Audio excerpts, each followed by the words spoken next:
My name is Rick Mannon, and I'm a past inductee of this Brantford and Area Sports Hall of Recognition. And I'm honored today to be interviewing Natasha Yaremczuk, one of our newest members of the Sports Hall of Recognition. Natasha was best known for her sport of triathlon. She currently lives in Florida, but born and raised in the Paris, Ontario area. And between the years of 1996 and 2006, Natasha was on the Canadian national team, first as a junior and then at the elite level. She represented Canada at 9 triathlete world championships and 9 duathlon world championships. Some of her career highlights for Natasha are she was one of 4 Canadians ever to win a World Cup, and that was in Cancun 2003. Some of the other significant achievements that Natasha has done is in 1999, she was 2nd at the World Duathlon Championships, and in 2001, she was 5th at the Pan American Championships. In 2002, she was 12th at the Commonwealth Games. And in 2002, she was 2nd at the Pan American Championships, attaining the Canadian Olympic qualifying standard for 2004. In 2004, she raced the Florida Ironman and placed 5th and qualified for the World Championships in Kona. Welcome, Natasha. Natasha, what drew you into your sport of triathlon? I'd have to say that the challenge of the 3 sports hooked me. I had been swimming competitively for probably 10 years with Brantford, and something came in the mail, believe it or not, for my sister, and it was a President's Choice Triathlon Series brochure, and I was flipping through it, and at that time I think she had dabbled a little bit in the sport, and I kind of opened it up and I saw the local races, and I thought, this looks like it might be, you know, something fun. I'd never really ridden a bike other than what my dad hooked me up with, and I had run, you know, track and had fun with running a little bit when I was younger, but I did swim, so, and while I wasn't a really fast swimmer, I did, you know, a lot of aerobic training, so I went to my very first race July 1st, 1995, and it happened to be a junior qualifier for World Championships for the sprint distance, and I gained a spot on the team. So right away, I mean, I had been swimming for so many years, and like I said, I was lucky if I made the relay team, and you know, swimming breaststroke, I wasn't really too into distance freestyle, but once I got into triathlon, I was right away, I was like, okay, I like this. Okay. Do you have any mentors that have had an impact on your life, sport, or career? I would have to say that my greatest mentor is my mother. She's always been a rock, and you know, she's encouraged myself and all my siblings to do what we want to do, and I think that I'm really lucky and blessed to have had that, and especially my father. You know, they supported me through, you know, waking up morning after morning to come swimming, and drove me all over the province for races when I first started, and then, you know, obviously had money saved for me to pursue my passion. And you know, I also look up to my sister because she's been someone that's always pushed the envelope with goals and everything that she's tried to attain. Those are the 2 women that are, you know, and in the sport, when I first started this sport, there was a Swiss woman that had the same name as me, Natasha Badman, who, she was a very petite, small, you know, star, and I think that I thought she was a really great role model, because I know in the past I probably had half a dozen people that said, oh, if only your legs were longer, you could have done this, or oh, if you were a little bit bigger, you would have been able to do this. So good. What are some of the highlights of your career?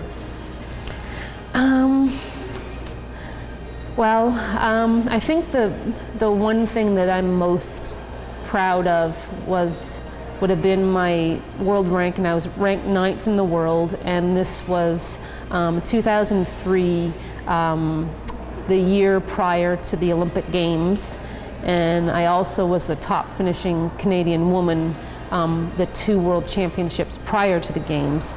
So while I wasn't, selected or a shoe-in or anything for the Games, I think I'm really proud of that. And, just finishing races that are hard and things that aren't going your way. I mean, I know there's a lot of moments that maybe there wasn't even any prize money, and just to get across the finish line and do a best time, I know I had a couple of those that were probably, bittersweet. And at the time that I had won the Cancun World Cup, I think there were I was the 4th Canadian woman to win a World Cup. Now there's been a few more since. So that was special. My mom was there. And also getting to represent Canada at Commonwealth Games in Manchester in 2002. That was pretty cool, just to take in the whole experience. And I wasn't really racing at the level that I was, going for a win or even a podium. So I think it was a more laid back atmosphere to experience the whole, uniform and village and everything like that. Good. What are you doing now, and how has your sport impacted your life? Now I am still involved in triathlon. I coach, and I've been thinking about this question, and I don't think the sport will ever really be forgotten, or I'll ever move on, because it's one of those things that, like I said, I feel almost like I have a degree in the sport, so I want to be able to help other people achieve their goals. I'm running now more as a competitor, and just sport is a part of my lifestyle, so I appreciate that, and I know that it's important to me, so I guess you could say it's partially who I am in my identity.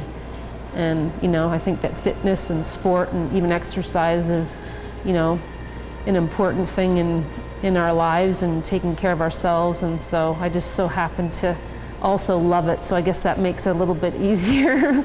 Sure. Okay. What does it mean to you to be inducted into the Brantford Area Sports Hall of Recognition? Well, when I was told about it, first I was shocked, because I didn't think that I would get the opportunity to be inducted in here. I know I was in the recognition hall, and I thought that was pretty cool, but at that time I was more involved in competition, and I think you kind of have your blinders on and you're not thinking so much about these things. This is a little bit more, I think maybe I'm more gracious in accepting it, because I think that I'm sitting here and looking around, it's a big deal. I'm excited to be able to share it with my friends and family, and also my nephews who are into sport themselves.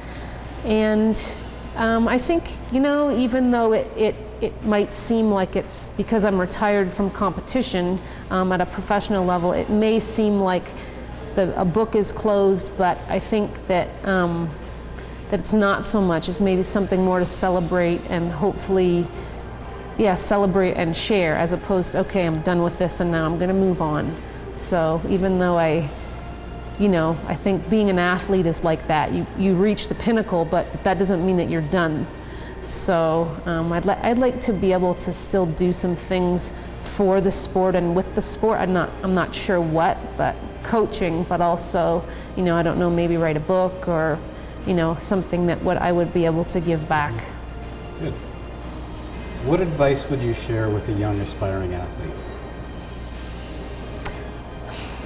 I would say that because I'm a very feel-oriented athlete, and I have been my whole career, I think that when you know that you really want to do something, or there's something that you're attracted to, whether it be a sport or any other activity as a youngster, I think if there's something, that burning desire that you want to do something, then you should go for it.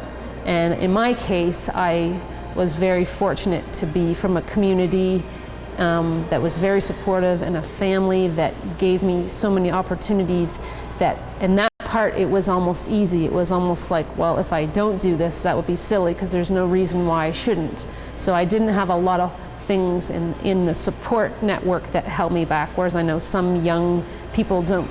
They would never have had the opportunities I have, but you know, there's ways to pursue things, and I think that that's the one thing. I mean, it's hard to say something to a younger person because they're not thinking so much. Like when we're young, we just go and we do it. And I think, you know, I know with my nephews, I'm just like, just go for it. You know, if they feel like they really want to go out there and rip it up, or they want to go for that medal, then, you know, by all means. That's good advice. Is there anything else you'd like to say? Well, I would like to thank the community of Brantford and everyone that has been involved with the Wayne Gretzky Sports Hall here. Rick Mannon, Josie, my family, everybody that's helped me on my journey. I really hope that one day I'll be able to give back in a way that's remembered. You know, I think I'm sitting amongst the presence of a lot of great athletes, and I can sort of feel that. It's very inspiring, and you know, just to be recognized is one thing, but also to be able to do something a little bit more would be really great. So I'm thankful and grateful for the opportunity, and I hope that I really can inspire at least one person. You know, one person then might be able to inspire another person, and then it will become something that hopefully grows. So thank you.